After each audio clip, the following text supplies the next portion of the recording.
wudhu ini seperti disampaikan fungsinya membersihkan hadas kecil yang pertama, dengan yang kedua adalah menjaga nilai-nilai kebaikan sebagai pancaran kemuliaan dari Allah Subhanahu wa taala. Dua hal ini. Jadi yang pertama menjaga membersihkan dari hadas kecil, hadas yang ringan seperti yang saya terangkan kemarin. Yang kedua adalah menjaga nilai-nilai kemuliaan yang diberikan oleh Allah Subhanahu wa taala.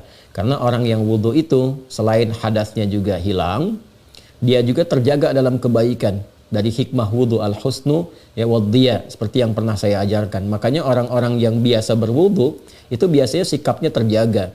Ya, dia nggak mau berperilaku yang buruk, kan? Dia nggak mau berkata yang tidak baik, memandang kepada yang tidak elok. Kemudian ketika batal wudhu lagi, kan?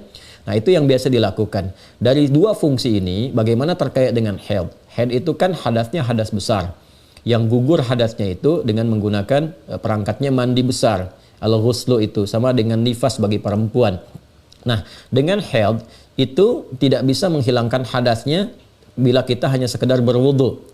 Ya, jadi kalau wudhu orang haid itu hadasnya tetap ada hadas, tetap haid, tidak bisa menghilangkan haidnya.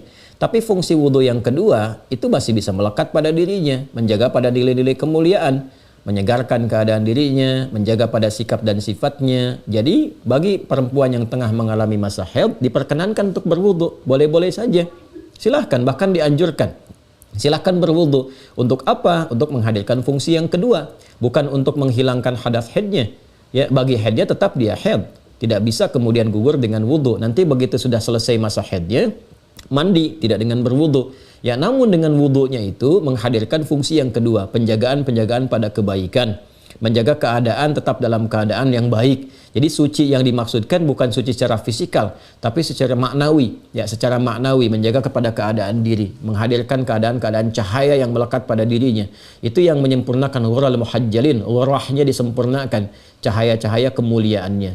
Jadi secara singkat, sangat diperkenankan bagi perempuan yang haid tetap menjaga wudhunya, bukan untuk menghilangkan hadas haidnya, tapi untuk menjaga nilai-nilai maknawi pada yang keduanya, yaitu al-husnu wadhiya, menjaga pancaran-pancaran kebaikan yang dijanjikan lewat wudhu itu, yaitu ciri hamba yang dicintai oleh Allah. Masya Allah, ya, Anda menghadirkan pertanyaan bagi perempuan haid masih ingin berwudhu, karena ada juga orang-orang yang suci yang bahkan tidak terfikir untuk menjaga wudhunya. Mudah-mudahan itu tanda kebaikan untuk perempuan-perempuan muslimah-muslimah dan dijaga oleh Allah Subhanahu wa taala.